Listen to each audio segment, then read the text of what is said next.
I'd now like to welcome our next speaker. Professor David Thomas is the inaugural director of the Centre for Molecular Oncology at UNSW and the head of Genomic Cancer Medicine at the Garvan, and he's the CEO of Omico. And he established the Genomic Cancer Medicine Centre, Omico. You're going to be hearing a lot about that today. It's a not-for-profit company leading a national precision medicine patient program for patients with rare and early cancers. So give him a big round of applause, Professor David Thomas.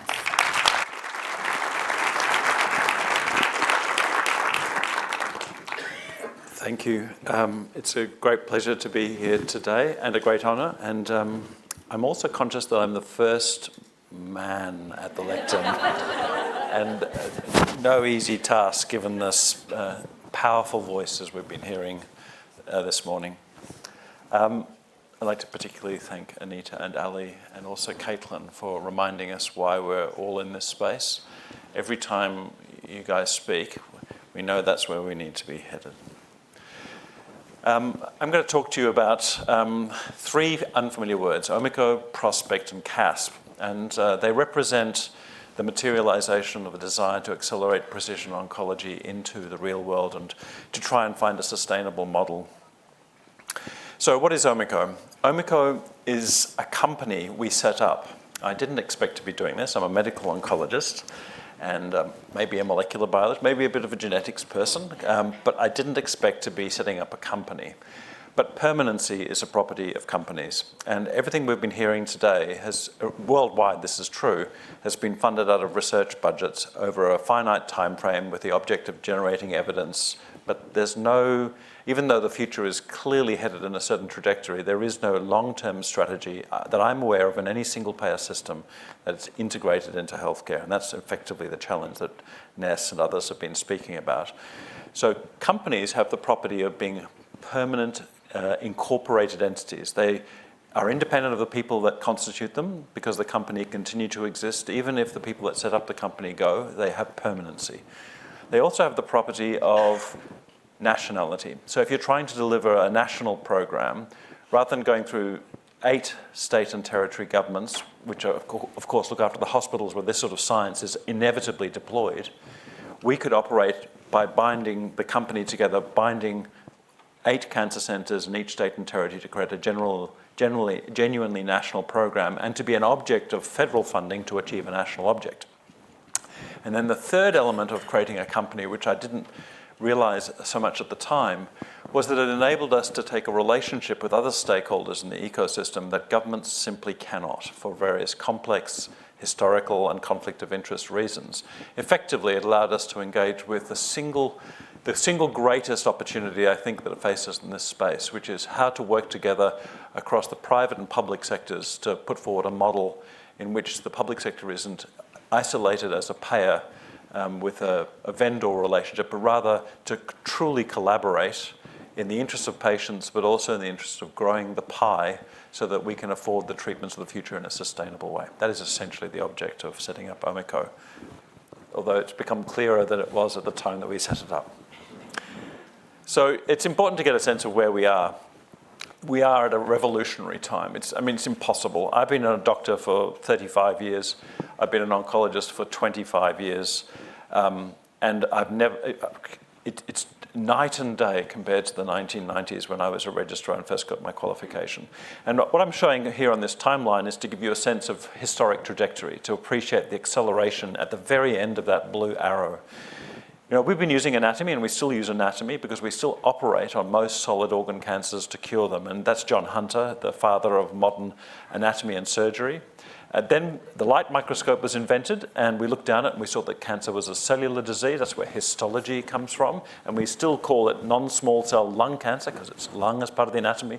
Non-small cell because the cells look non-small under the light microscope. And we've used that for the past 170 years. But nothing about that classification tells you why the tumours develop or what will stop it, more importantly. And it's the development of genetics and genomics. And you can see just here, that is the first mutation ever observed. It's the Philadelphia chromosome, seen by the light microscope because you could actually visualize chromosomes. David Hungerford and Peter Noel did that in 1963. And then that led to this extraordinary acceleration through molecular biology. And I showed Tricky Dicky here because he's got a bad rap. one of the things he did, which people aren't aware of, is that he inaugurated the War on Cancer in 1971. And it was an Australian, Joe Sambrook, who wrote the first grant for the War on Cancer in 1971 using viruses, because viruses caused cancer, viruses were simple, and that's all the technology we had. We learned an enormous amount. I could spend the entire talk talking about that. Now, what's happened since then is that we got the first full human genome sequence, all those genomes that Ness was talking about just a moment ago.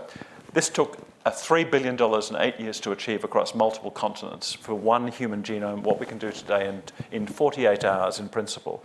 But in parallel with that, and this is incredibly important, we've had rational drug development. The targets we identify by this sort of sequencing, identifying mutations that personalize everybody's tumors, have to be accompanied by rational drug development to exploit the knowledge that you generate. And that's a signal feature of the past 20 years. I cite here 2001, because that's Gleevec, or imatinib mesylate, which is the first rationally designed drug against the Philadelphia chromosome, the BCR-ABL fusion, but it also happened to work across a number of other cancer types in a story that's become all too familiar. That's only 20 years ago, and I was a registrar about then. I can tell you, padding around the wards in the 1990s, we had no targeted therapies. Nothing whatsoever. We were admitting people to get cisplatin to stop them vomiting for 3 days. And look what's happened. So this is just a summary since 2019, going out to 2021, of the FDA and EMA approvals of targeted therapies over the past 3 years. And that actually doesn't get up to the present. And what it shows is this efflorescence, this Cambrian explosion of opportunities driven by a new model of thinking about cancer and the exploitation of that knowledge through rational drug development, now accelerated, in fact, by AI, by amazing software packages like AlphaFold that you might have heard about, which don't bypass the problems with structural biology. And this, I hope, is going to be even more impressive, because this is for Ali and Anita. So we projected forward over a 5-year period out to 2025 for non-small cell lung cancer, the future opportunities being generated, either through drugs that have already been shown to be effective, such as the blue drugs here. You can see EGFR, ALK, and so forth. These are drugs which have been shown prospectively to improve outcomes for non-small cell lung cancer. 60% of lung cancer in that category, by the way, and that's in 2021. You can see it's projected out through the acquisition of new drugs targeting new pathways out to something like 25 or 36 new targets by 2025 alone. Now, the brown things are in trials. But 25% of those trials are going to come through and pay off. That's the numbers over the past decade, and it's only going to accelerate. And this is not the combination of these drugs. This is just exploiting new pathways. And you can see this is what patients face and what they need today. So a patient today needs to be accessing trials of the drugs of 2025 in order to be able to maximize the benefit. And that's something I feel very passionately about. This is a principle of science in action, science in the service of patients. We should make it available to patients as a standard of care. So in order to realize this, we had to set up our company, and the company is based around two sort of therapeutic approaches or management approaches. One is about treatment, which I'll talk about in a minute, and one is about personalized risk management. And we've talked today about two different areas as though they were emerged. One is about risk of developing a disease, which is the genes we inherit from our parents, including cancer. And that's a very important thing. 15% of kids identify those targets, and we've got opportunities to benefit. And the other is a much more urgent problem, which is about how we treat patients who are confronted with life-threatening conditions. And health system reform is why we are all here today, as Sophie has pointed out. And those are all objects of Omiko when we set it up. So the principle is we get a referral from an oncologist. We have a call center model. We consent the patient with online consent to be really efficient about it. We then organize the tumor specimens to be sequenced and increasingly to be protein profiled. And then we take that information on each person's tumor and we link it to as many clinical trials as we can possibly be aware of around the country. We've set up our own set of trials over the past 5 years, which has been an exhausting process. And we've got a certain amount of progress, 23 studies of the trials that we've set up, but there are many, many more trials that are coming that we'd like to attract into the country because of the program we've got. And ultimately, that recommendation goes to the oncologist who then finds the trial and refers the patient on to treatment, and that's the principle.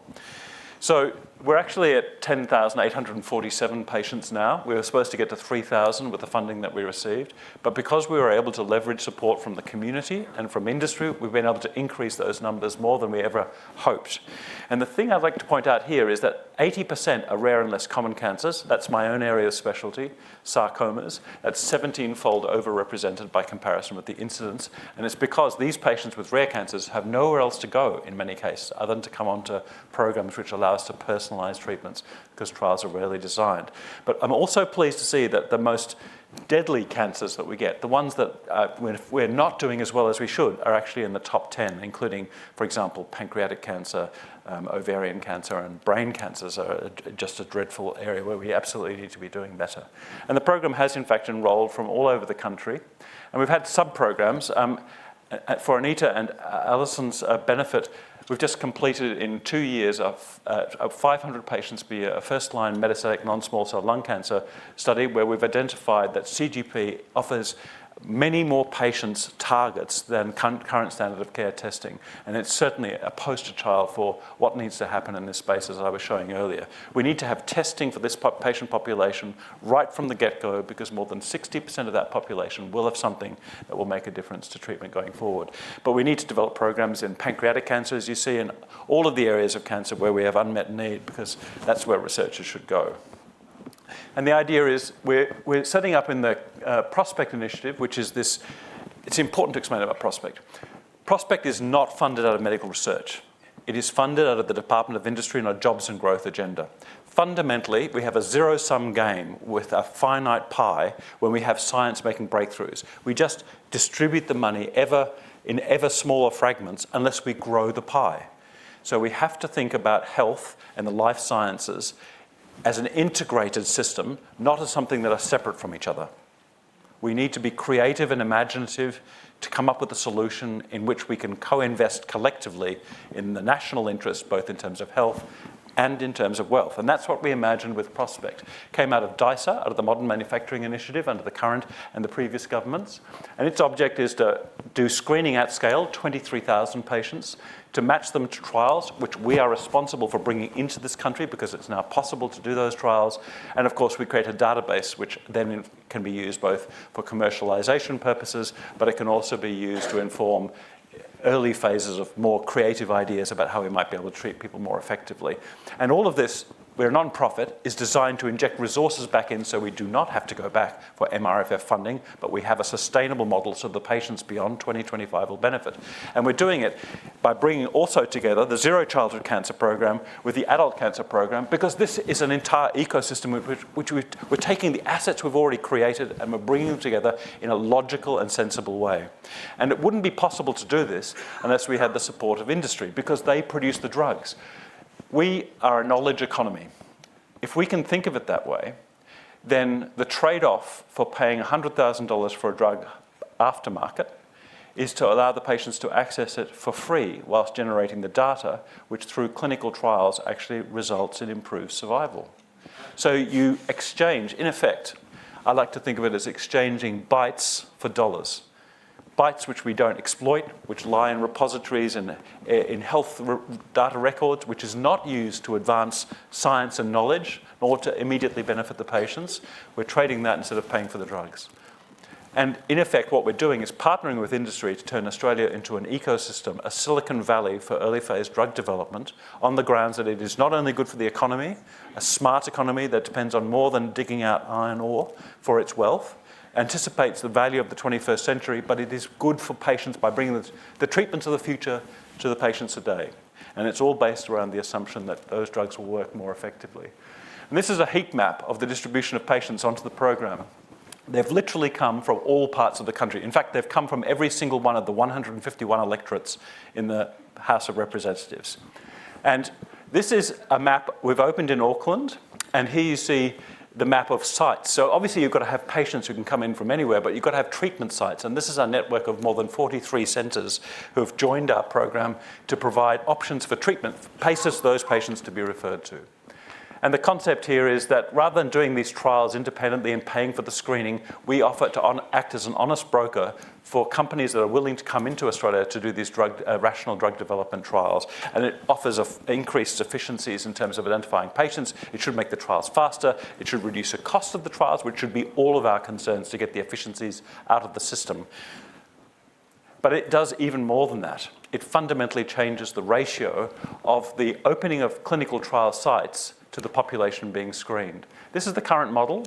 You've got a rare cancer population. You have to open at 20 sites. It takes you 2 years just to open those sites because that's the nature of clinical trials governance constraints.